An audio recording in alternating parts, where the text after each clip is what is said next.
সে 4 দিন আগে আসছে এই বাসায়, এবং সে এই একই এলিবাই সব জায়গায় দাঁড় করায়। ওই যে সিকিউরিটি গার্ডকে বলে যে আমার বাপ নাই, মা নাই, কেউ নাই, আমি পুড়ে গেছি, এই যে দেখেন আমার গলার পুরা, তো আমাকে একটা কাজ জোগাড় করে দেন।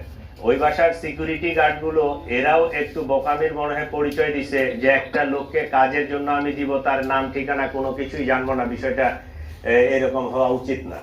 তো তারে কাজ দিছে, এবং দেখেন সে কত শিয়ানা, কোনো মোবাইল টোবাইল ইউজ করে নাই। এই 4 দিনে যে যাতায়াত করছে, সে একদম পুরা মুখ ঢেকে আসছে, এবং সে এই কাজটা করার পরে কিভাবে সেফ এক্সিট হবে, সে তার কাপড় চোপড় চেঞ্জ করে মেয়েটার কাপড় চোপড় গুলো পরছে, মুখ ঢাকছে, একটা ওই ল্যাপটপের ব্যাগ পিছনে নিয়ে এজিফ যে বাসার মেয়ে প্রাইভেট পড়তে অথবা কলেজে বা ইউনিভার্সিটিতে বাইরে হয়ে যাচ্ছে, এই একটা এনভায়রনমেন্ট ক্রিয়েট করে সে বাইরে হয়ে গেছে।